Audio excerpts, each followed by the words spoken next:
So, folks, they got him. They caught the guy. We're gonna take a look at. I guess I should probably be more specific. They got the suspect in Charlie Kirk's assassination. Just yesterday I was saying like they had absolutely nothing on this guy, and that is still true. Because the only reason they were able to catch this guy is because his dad apparently he confessed to his dad, and his dad went to consult with clergy, and then the clergy tipped off the FBI, and the FBI then like arrested him. So it's not like good police work that caught Charlie Kirk's alleged assassin. But just that was it. That is the entire chain of events, and so we now know who this guy is. And let's take a look. Here is the governor of Utah talking about what happened here. Thank you again to our incredible law enforcement team who has worked so hard.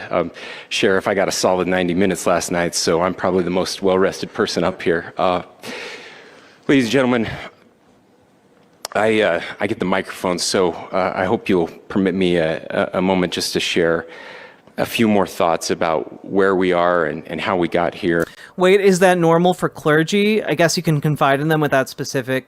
Well, so my understanding is that like confidentiality applies to like the Catholic Church for the purpose of confession, but I don't know that other religions have the same thing going on. Like, I think it applies to like priests during confession.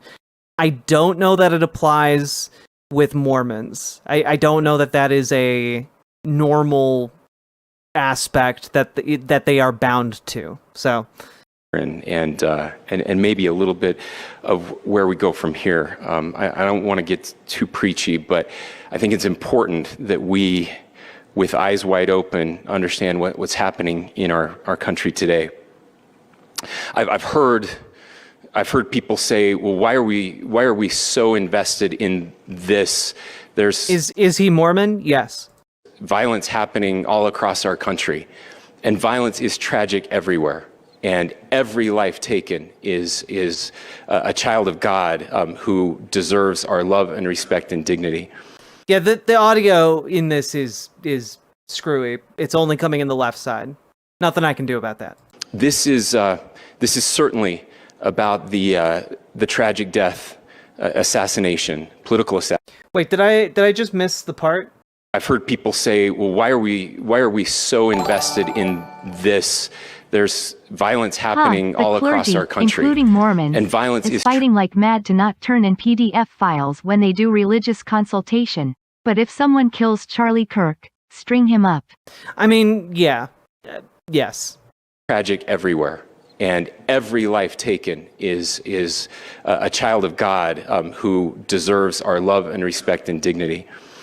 This is certainly about the tragic death, assassination, political assassination of Charlie Kirk. But it is all. It's going to be weirder and weirder for them to call this a political assassination, because it is a political assassination. It's just that the entire conservative reaction to this has been to paint this as like a disgruntled leftist, trans, blue-haired, lesbian, bisexual, went on a killing spree, and like that's just not what happened. Like the facts of the matter are, and we'll get to this, but it certainly seems to be that the shooter that they apprehended, the alleged shooter that they apprehended, is a far-right individual. Like this is an assassination done by the far right on the far right, and we'll get to why I believe that. But it's going to get more and more awkward for these press conferences. It will not surprise me, by the way, if as a result of who did this and the potential underlying reasoning, if suddenly you see a lot of the conversations that have been talking about martyring Charlie Kirk and like, memorializing him forever suddenly get a lot quieter. Also much bigger than an attack on an individual. It is an attack on all of us. It is an attack on the American experiment. It is an attack on our ideals. This cuts to the very foundation of who we are, of who we have been, and who we could be in better times. Political violence is different than any other type of violence for lots of different reasons. One, because in the very act that Charlie championed of expression, that freedom of expression that is enshrined in our founding documents, in having his life taken in that very act makes it more difficult for people to feel like they can share their ideas, that they can speak freely. I understand that, and I largely agree with the point the governor is making here, but I want to also add that where is this concern for the constitutional rights of children that are like being murdered in mass shootings? Where's the concern and the desperate need to do something to like stop the unending waves of violence against children in schools and churches? Like it's I want to see some of this urgency and fire from anyone in leadership on these issues, but when it's Charlie Kirk, it's an entirely different story. We will never be able to solve all the other problems, including the violence problems that people are worried about, if we can't have a clash of ideas safely and securely. Even, especially those ideas with which you disagree. That's why this matters so much. Over the last 48 hours, I have been as angry as I have ever been. As sad as I have ever been. And it was... Are you allowed to say fuck Charlie Kirk? Of course. As anger pushed me to the brink, it was actually Charlie's words that pulled me back. Oh my God. I'd like to share some of those. Man. And specifically right now... it was Charlie's words who pulled me back. That guy who is so in favor of stoning people he disagreed with to death. The guy who advocated for stoning his political enemies to death. Yeah, such a reasonable, moderate voice. Now, if I could, I need to talk to the young people. The guy who advocated for children to watch public executions was one of the reasonable voices on the conservative side of things. Shut the fuck up. Those are not reasonable ideas. In our state. This was not a reasonable man. My state. And all across the country. As President Trump reminded me, he said, you know who really loved Charlie? The youths. And he's right. Certainly not the olds like Paul Pelosi, am I right? Who Charlie Kirk cheered on his would-be killer when his home was broken into. Patel with always guy look with like a his hammer. underwear are too tight. I don't know. Kash Patel ain't all there. Lily loves stuff. He ain't all there. That's just my opinion, you know. But like Charlie Kirk, he was loved by the youths. The youths, they loved when he would make fun of Paul Pelosi being bashed in the head with a hammer by an assassin who wanted to kill Nancy Pelosi. Oh, how the youths would laugh when Charlie would regale them with stories of how he wanted to get that man out of prison. The youths love it when you talk about your political enemies' loved ones being murdered by hammer-wielding lunatics. They love it. The youths love it. They live for it. What youth doesn't love hearing about the practice of stoning people and how that is a perfect aspect of God's law? The youths love that these days. You walk into a school these days, and every youth is talking about the latest stoning that they've thought about. It's one of their top priorities, the youths. Yes, the youths yearn for what Charlie described as the perfect law of God to be the governing law of the land in this country. Young people loved Charlie, and young people hated Charlie.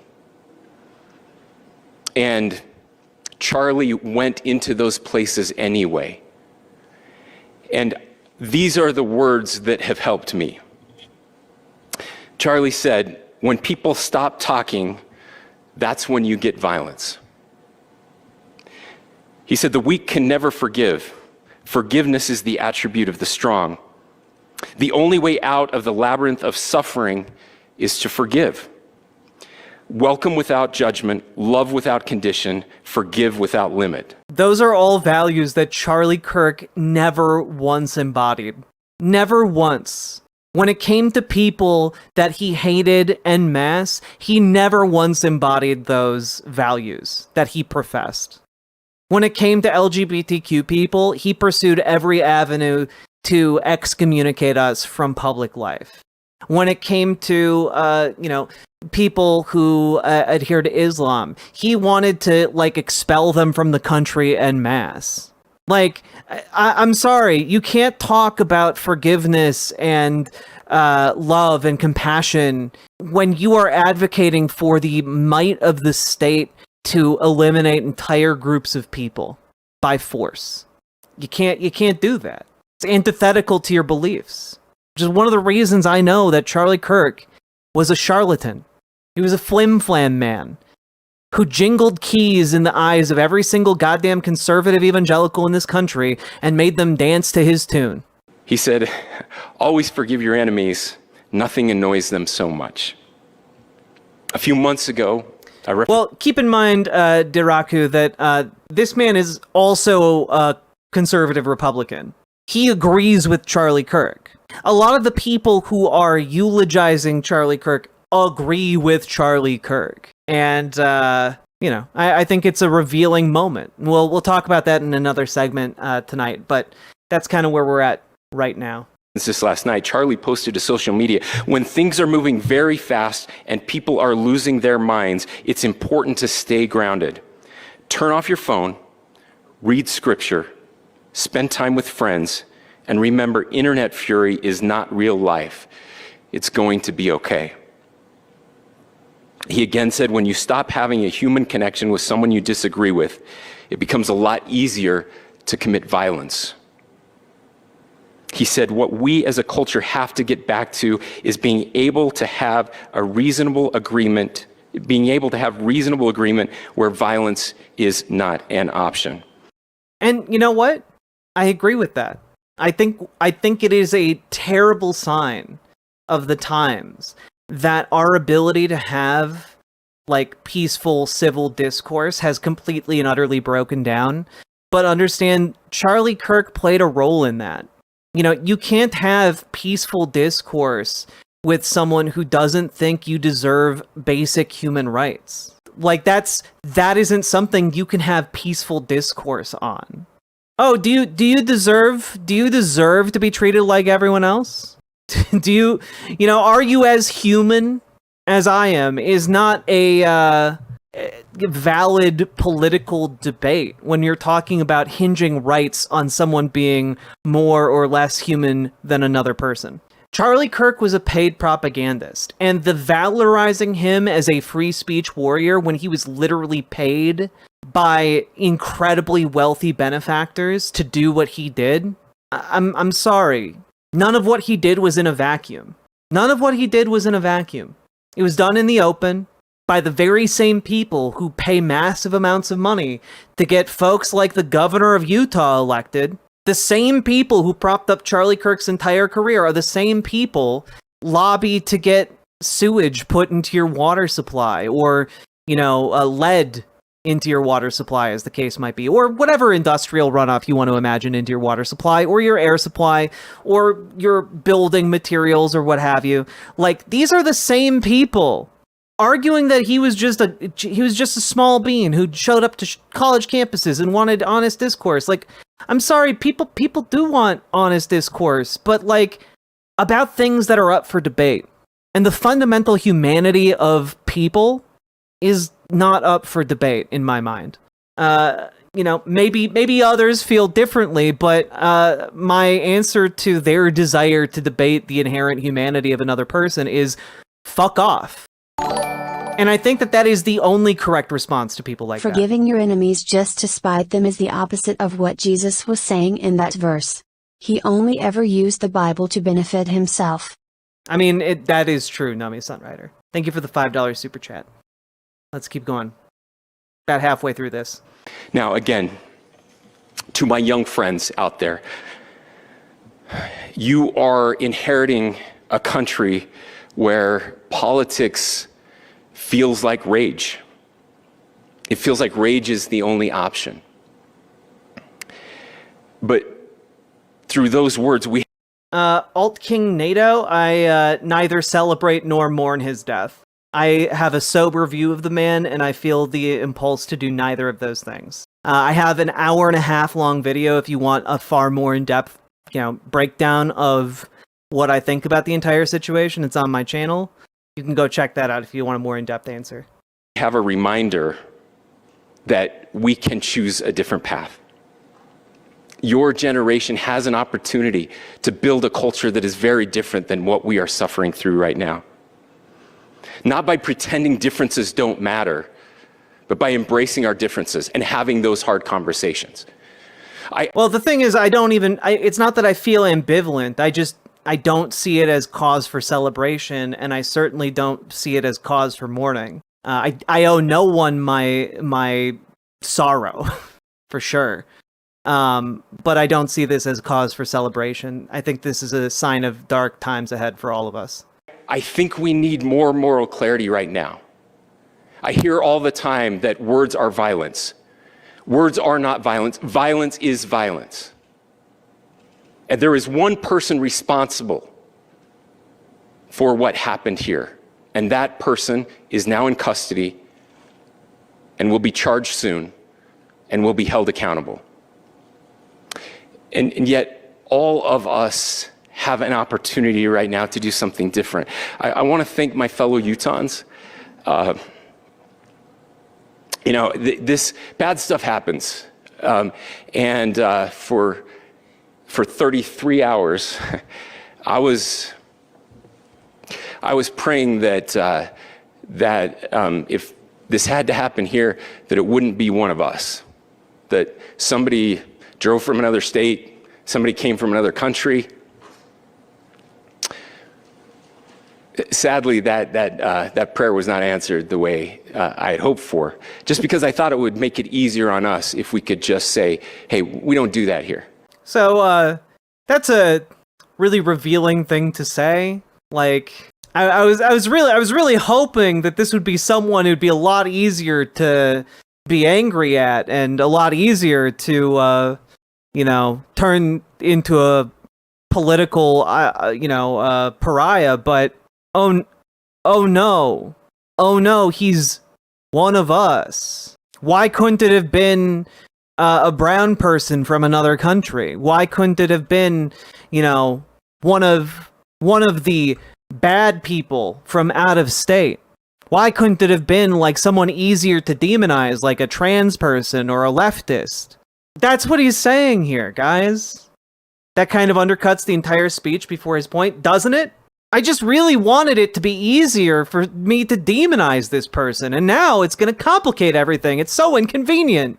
The suspect is just so demographically non-compliant, as I saw in a meme earlier today, and I find it a very comedic turn of phrase to describe something that is just genuinely happening. You can see it playing out in real time. I have never seen this kind of thing play out quite like this before. And indeed, Utah is a special place. We lead the nation in charitable giving. We lead the nation in service every year. But it did happen here. And it was one of us. But I want you to look at how Utahns reacted the last 2 nights. There was no rioting. There was no looting. There were no cars set on fire. There There's no violence. There were vigils and prayers and people coming together to share the humanity. And that, ladies and gentlemen, I believe is the answer to this. We can return violence with violence. We can return hate with hate. And that's the problem with political violence, is it metastasizes, because we can always point the finger at the other side. And at some point, we have to find an off-ramp, or it's going to get much, much worse. But see, these are choices that we can make. History will dictate if this is a turning point for our country. But every single one of us gets to choose right now if this is a turning point for us. We get to make decisions. We have our agency.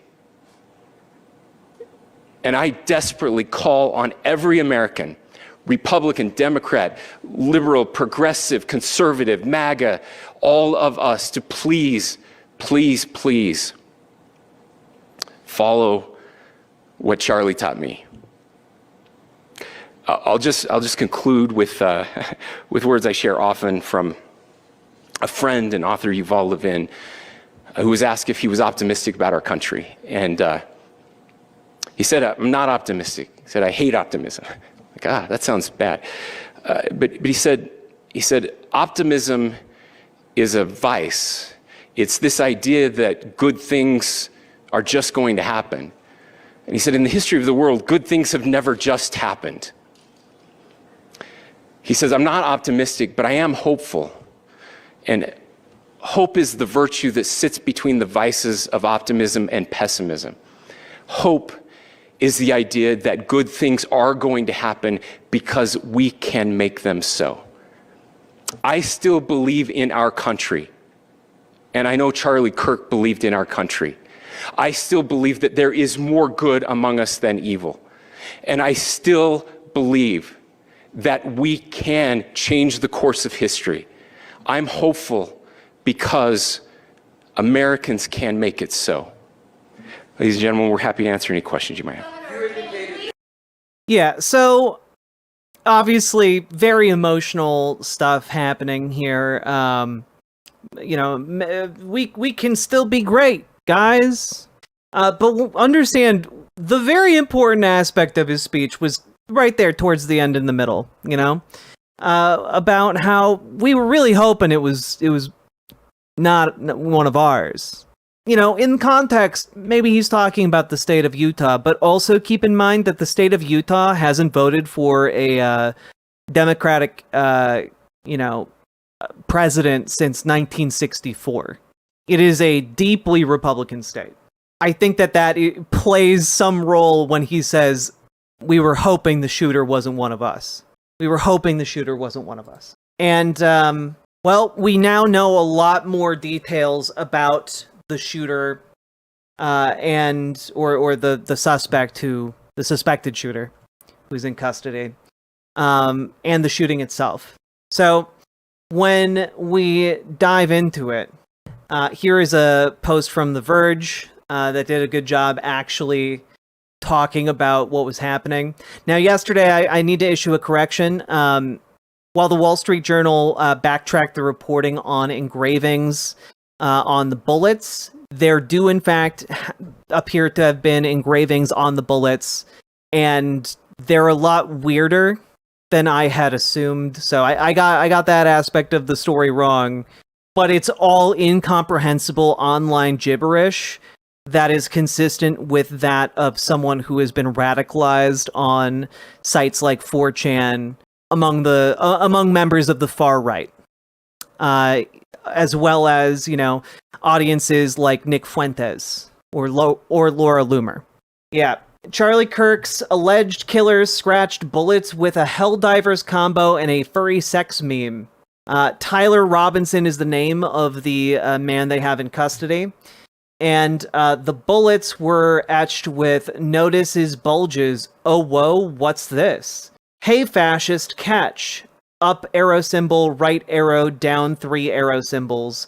Oh, Bella Chow, Bella Chow, Bella Chow, Chow, Chow. And if you read this, you are gay, Lamau. And that oh whoa bulges, or notice his bulges, oh whoa, what's this? It's a meme. It's an online like 4chan meme. I mean, it's this is just incomprehensible, like nihilistic far right gibberish. And I'm not saying like, oh, this shooter's definitely a groyper, because I don't have quite enough information to 100% confirm that. But it really that seems to be the picture that is coming together.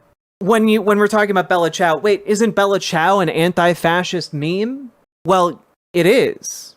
However, it's also included on the latest groyper playlist on Spotify. And up, right, down 3 times is the Helldivers 2 code for a 500 kilogram bomb. What? Why Helldivers? Because fascist people on the far right love Helldivers for the same reason they love Starship Troopers. It's because they choose to ignore that it's a satirical take on their actual worldview, and then they like just kind of LARP and pretend it is their, the game endorses them.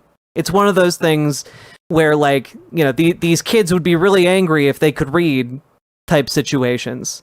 Yeah, like these are the same people who play, Warhammer 40K, and they don't realize it's making fun of fascists. They don't realize that it is at their expense. It's a real weird thing that is all coming together here. Oh, also, The Verge points out in this reporting that Bella Ciao appears in a Helldivers 2 mod. As well as Hearts of Iron 4. So, if this person's super online, they would encounter stuff like this. And his family did describe him as being very online.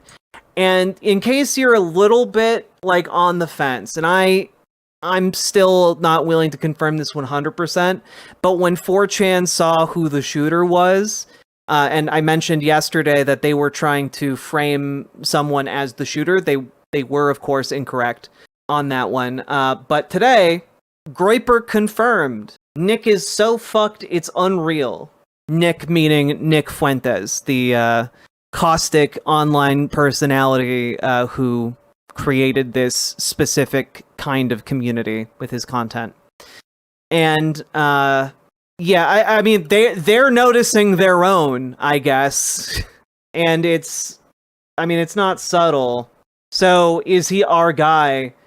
Lamau Poll was so convinced it was some Latino tranny. Like, this is, like, they're like, yep, it's our guy. This checks out. What's a groyper? A groyper is what the community around Nick Fuentes' content, that's what they call themselves. They're basically nihilistic fascists. They laugh about everything because everything is a joke to them until it is not. Nick Fuentes goes out in front of his audience on a daily basis and, talks about the evils of, Jews and, black and brown people and basically queer people, trans people. He's basically one of the... He's also very young. So I think he's like in his early or mid 20s, like, and he attracts a very young audience, and he kind of recruits off of places like 4chan. Is he 22? Damn, feels like he's been around forever. I guess he's just been making content since he was like 15. What's 4chan? 4chan is what would charitably be described as a wretched hive of scum and villainy. Basically, you can post anything there. It's very much close to unmoderated as you can get, essentially. Edgy teens have traditionally liked to go there so that they can post the N-word and various racial slurs. They also like sharing doxing material to, like, endanger folks who are marginalized and become targets of the site. And, like, that's essentially what it is, right? Like, and adults, of course, also are aware of the site. So, like, white supremacists and neo-Nazi adults also go to the website in order to recruit for their movements, and in order to kind of polarize folks into becoming white supremacists and Nazis. It's kind of like one of the process is kind of like, ho ho ho, we're all just laughing at about the Jews running all the things in the world, and then they just keep making that joke over and over and over again until it's suddenly not a joke anymore. That's kind of the modus operandi. And is 8chan still a thing? Yeah, of course. I think it's called 8kun though. Number 8 KUN. Yeah. I believe that's where Q still drops posts, and it's very similar to 4chan. A basic overview, but we're in an interesting time because Nick Fuentes apparently said this earlier today. To all of my followers, if you take up arms, I disavow you, I disown you in the strongest possible terms. That's not what we're about, Nick Fuentes. Except that is exactly what Nick Fuentes is about. Nick Fuentes makes a habit out of calling for violence against various political figures. This was posted earlier today, almost as soon as it was announced that they had caught the shooter. And, there is some really... Let me put it this way. If this shooter is not a groyper, this is some very weird behavior from Nick Fuentes. I'm wondering how legislation prohibiting outlets committing stochastic terrorism, doxing, etc. could work without infringing on First Amendment lately. Genuinely, I don't have a prescription for that at the moment. But it's worth thinking about for sure. Thank you for being a member for 6 months, Zia Spots. Have you seen the footage of this shooting? No, I don't really want to seek out... why? Okay, genuine question, why? Why would I want to look at the final moments of a dying man in the aftermath of an assassination? Why? What do I get out of that? And how would me watching that be useful to you guys? I saw a screenshot of part of it, and that was enough for me. Fuentes had to pivot on Kirk. He'd been calling him a race traitor and a fascist, etc. for a while.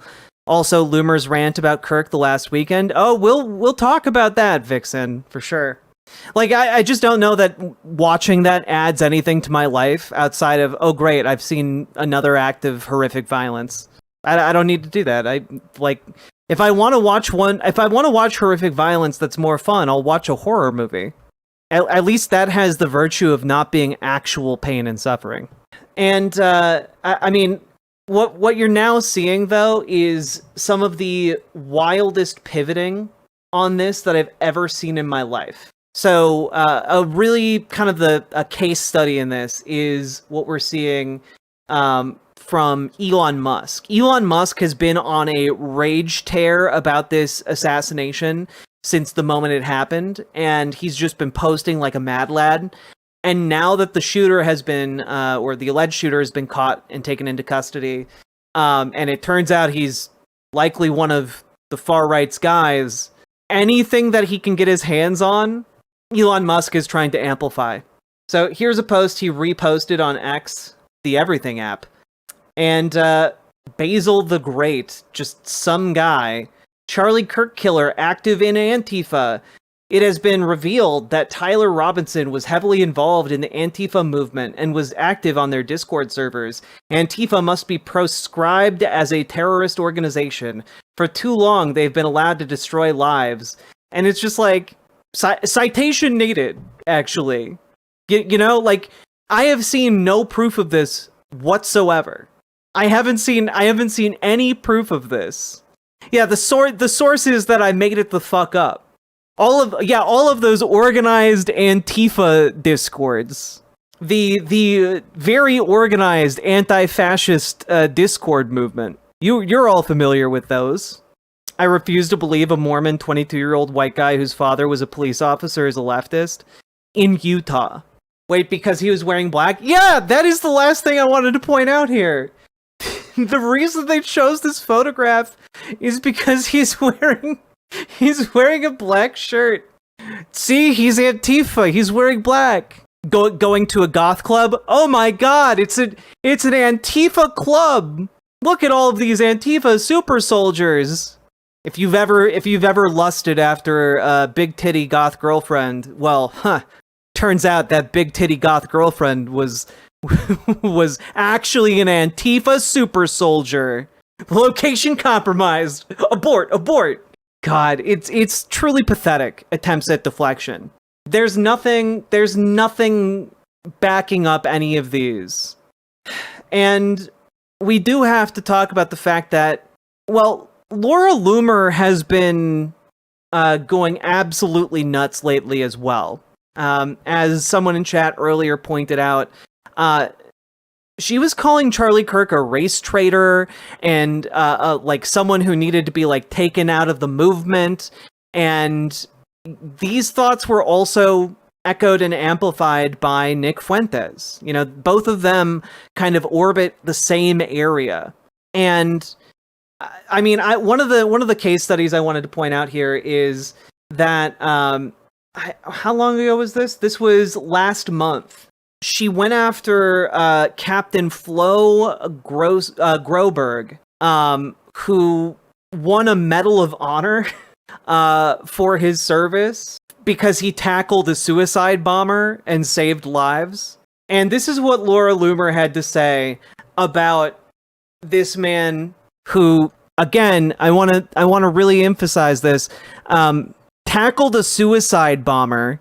There are probably so many people who the Army could honor who have received the Medal of Honor, could honor who have received the Medal of Honor, but who did the Army choose to honor instead on their social media page under the Trump administration? Florent Groberg, a Democrat who spoke at the 2016 DNC where he campaigned against Trump in support of Hillary Clinton and was praised by Obama. You'd think the U.S. Army of all places would actually invest in some proper vetting, but nope. Inadequacy, screw-ups, and zero political knowledge of anything in the Trump era is totally accepted by many in this administration.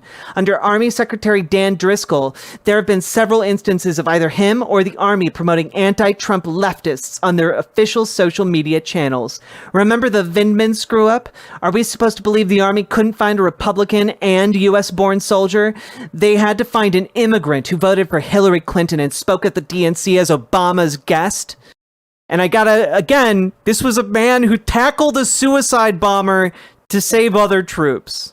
And he responded, "Oh boy, 13 years ago today is my alive day, the day I nearly lost my life and 4 of my brothers, including 3 Army leaders, never came home. I've served under presidents from both parties and will always honor my oath to this country. Yes, I spoke for 60 seconds at the DNC when asked about service and sacrifice, not politics. For me, 8-8 isn't about parties, it's about the lives we lost.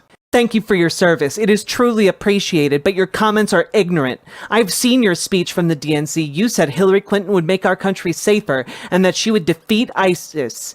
You almost died if you almost died in a suicide bombing, and you blame ISIS and other Islamic jihadists for killing your fellow soldiers. Shouldn't you also be informed about the fact that Hillary Clinton and Barack Hussein Obama literally created and funded ISIS? As Trump said in 2016, no, I meant he's Obama, the founder of ISIS. I do. He was the most valuable player. I give him the most valuable player award. I give her too, by the way, Hillary Clinton." I love that she directly quotes Trump and it's just incomprehensible garbage. You know who actually did eradicate ISIS until Joe Biden's lack of leadership brought them back? Donald Trump, the man you campaigned against. Captain Flo Groberg, a second tour Kunar veteran who was in charge of security for the patrol, spotted one of the bombers and tackled him, absorbing part of the explosion, saving 2 top American officials in the party. Groberg's heroic act earned him a Medal of Honor. But he nearly lost his own leg in the process. I don't know, trying to argue that a man who tackled a suicide bomber doesn't embody a spirit of loyalty and sacrifice, that's crazy. That is crazy. But I use this example to really demonstrate that Laura Loomer's been on just an insane power trip lately. And here is a post that she deleted, by the way. She went back and deleted this after the assassination took place. because she knew how bad this post made her look. I don't ever want to hear Charlie Kirk claim he is pro-Trump ever again. After this weekend, I'd say he has revealed himself as a political opportunist, and I have had a front row seat to witness the mental gymnastics these last 10 years. Lately, Charlie has decided to behave like a charlatan, claiming to be pro-Trump one day while he stabs Trump in the back the next. TPUSA was only able to thrive thanks to the generosity of President Trump. On the one-year anniversary of the assassination attempt on Trump's life, Charlie hosted comic Dave Smith at TPUSA's SAS conference, where Dave Smith was able to speak to a bunch of conservative youth at an organization that claims to be pro-Trump. 3 weeks ago, Dave Smith called for President Trump to be impeached and removed from office over his decision to blow up Iran's nuclear facilities. Charlie played both sides of the Iran issue, and now he has on his show, as we all saw, because he wants to play both sides of the aisle. The honorable thing to do is to have a position and actually defend it to the death instead of flip-flopping. Smith said all MAGA should turn on Trump and abandon him. He said this 3 weeks ago. See the clip below. Turning Point USA is definitely not pro-Trump. If they were, they certainly aren't anymore. Out of all the incredible pro-Trump voices out there who support the president, Charlie decided to host Dave Smith. Really is shameful. And I'm honestly just disgusted by the nonstop flip-flopping right now. Charlie speaks out of both sides of his mouth. 1 minute he says Islam is incompatible with the West, then he's talking about how amazing Tucker is, who thinks Qatar is one of our biggest allies. But wait, I thought Islam was incompatible with the West. The next minute he's telling people on his show that Trump is going to get us into a big messy war with Iran. Then he says he never said it. Then he's talking about how he's an evangelical. Then he's giving Tucker Carlson a hero's welcome 1 week after he ran a propaganda piece for the president of Iran, who claimed Iran has never killed a U.S. citizen, while Tucker calls some of President Trump's biggest supporters dual agents because Tucker is an uppity, entitled, waspy snob who proclaimed his hatred for Trump in texts that everyone has seen. Charlie Kirk's messaging is all over the place, and some of us just want to know where he actually stands. It's different every day, and really, who are you to tell me what I can and can't attack? It's called having principles, and trust me, I'm not the only one who's fed up with the nonstop gaslighting. He says whatever he needs to say depending on who he's in front of. That's not leadership. Basically, you want me to stay quiet instead of calling out Tucker's anti-American crusade and his paranoid incitement because he got a taste of Muslim investor money. I'm not going to censor myself. The flip-flopping has reached peak insanity. In groyper world, this this resonated. This resonated. People who follow Nick Fuentes and watch his content, it resonated with them. And I think that Laura Loomer knows that, and that's why she deleted these tweets. We are in a wacky time, folks. A wacky time. And, by all accounts, the shooter has been typically considered not political, but considered not political, by everything I have read so far, Tyler Robinson was not considered political by his family or others who knew him. He was considered instead very online. He was considered recently far more politically aware and active, but he was active, again, online. Yes, alleged assassin. Sorry. But there's a lot of misinformation flying around right now. Some folks are claiming that Tyler Robinson did donations to Trump. As far as I'm aware, Tyler hasn't donated to any candidate. Tyler doesn't seem to have been active in any public or not public facing campaigns for a candidate or anything like that. He didn't volunteer his time in any of those ways. But it seems like the ways in which he was politically active were confined to online far-right communities. People have gone through various photographs of him, one of which includes him at the age of 14 or 15 being in wearing a costume where a costume that is made to look like Donald Trump is giving you a piggyback ride. Very famously, he is also photographed doing the Slavic squat meme that was popularized in the 2010s. Got turned into like a quasi groyper meme. It's not. It kind of escaped containment into the broader culture after a time. So none of these are exactly smoking guns as to like his political. Yeah, gopnicking, exactly. Lily loves stuff. You understand. And I mean, like, there are claims going around that he was a member of DSA. DSA National has put out a statement saying that nope, no, the fuck he was not, essentially. He did donate to a Trump PAC. I have a screenshot. It's only like $208. He did not, in fact, donate to that PAC. I've seen that screenshot.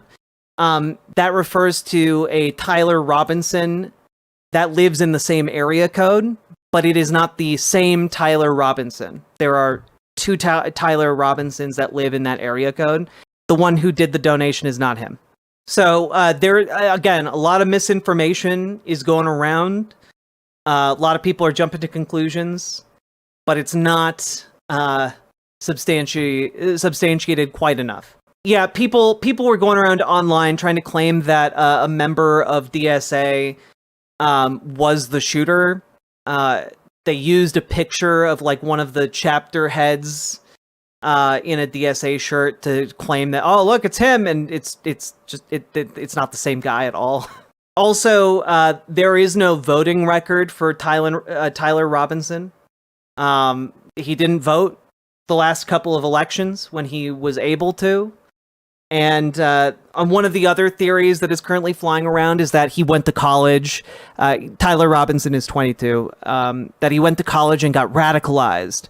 He was one of those people who went off to, he came from a good conservative family. Then he went off to college, and then they broke his mind. Except that he went to college for one semester and then dropped out.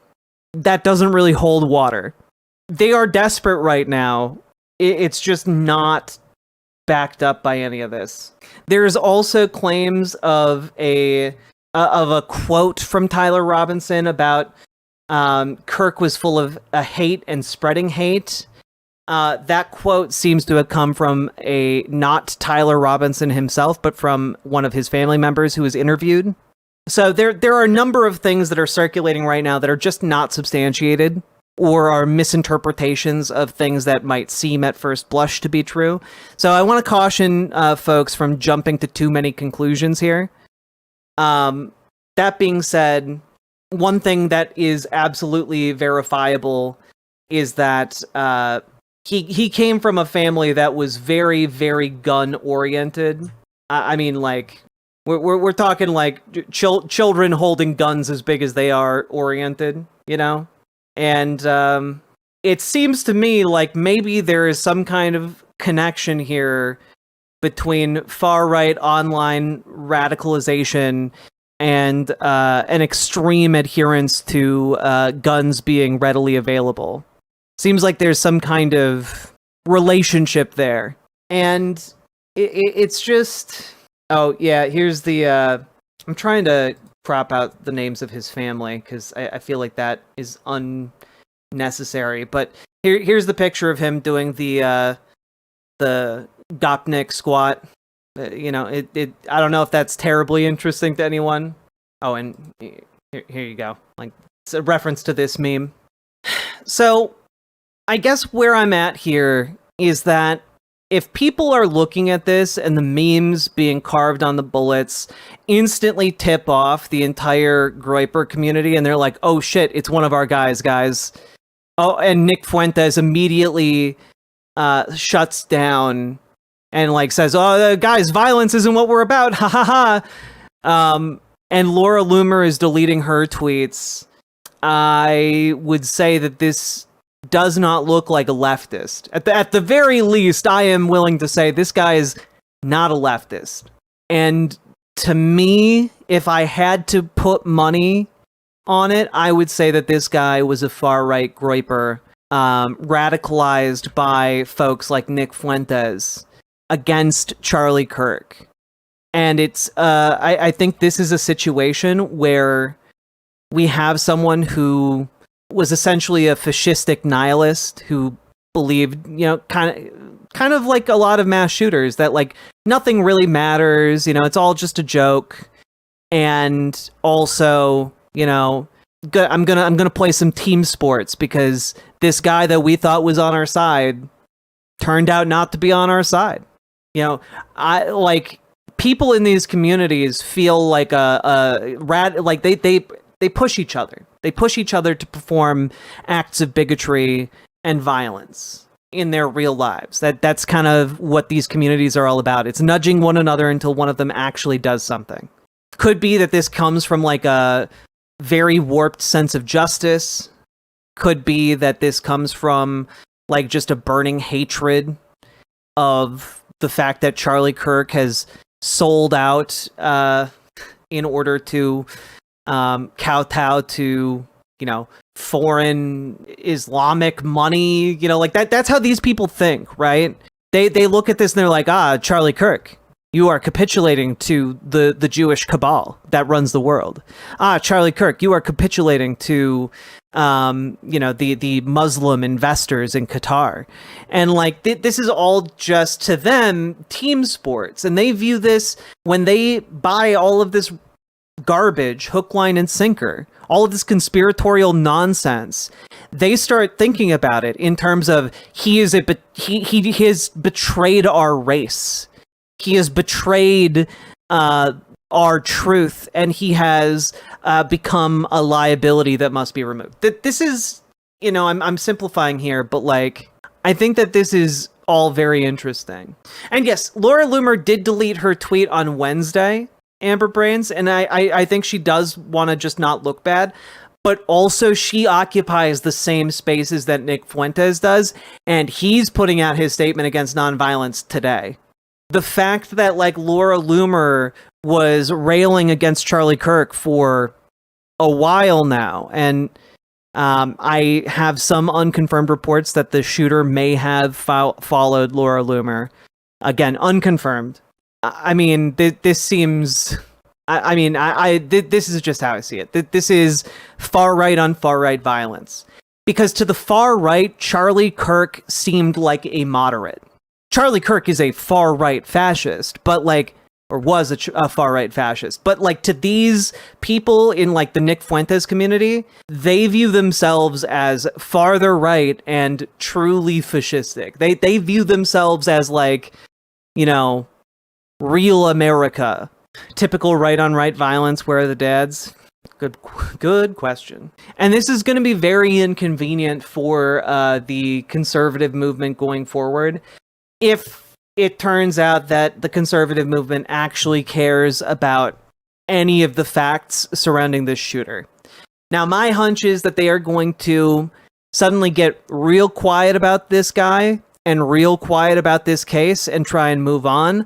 Or you're going to get some hangers on who are going to like be like, no, guys, no, like, yeah, look, the shooter used a bunch of 4chan memes and is was very into Nick Fuentes and like all of the Nazi shit that Nick Fuentes says. But like, no, he's actually a lefty. Haha. Like that's what's going to happen for some of the commentators on this, and the others are just going to quietly move on. And I guess we'll see how this progresses, but I'll keep you all updated as we go forward. Yeah, super secret Antifa soldier. Yeah. It blew my mind to learn that people on the right consider Charlie Kirk far too moderate or normal, but here we are. Yeah, I mean, you have to understand that, like, to the folks who watch Charlie Kirk and folks like Nick Fuentes, they view... When Charlie Kirk talks about stoning gay people being like God's perfect law and how we should adopt that like in our country, these folks, these far right individuals look at that and they go, we shouldn't just stone to death the gays. We also should stone to death women who have sex outside of marriage. We should also, like, they want to go like several steps further, right? Like honestly, they often don't have coherent ideology. Like, they don't have like an idea of how things would work in their world. They just want to kill their enemies. that's kind of the only thing they have. They believe in kind of the catharsis of death. And it's why these communities are so prone to this type of violence. All of that being said, I think we've finished up this segment. That's all I know for now. I'll keep you updated as I learn more. It's been a very wild day when it comes to everything that's happened. It's been a complete 180 since yesterday, when they had nothing, and it is only because his own father seemingly inadvertently turned him in that all this is coming out. So, with that, remember to like, comment, and subscribe. Do the things that help the channel, and I will see you next time. Riverboat Jack is coming to town. All the viewers gather round. Twitch and YouTube and swishy streams. All that content is bursting the scenes. Politics, being flame more. Your sense of fashion you'll adore. So grab your stuff and hop aboard. We're going straight to Jack's Discord.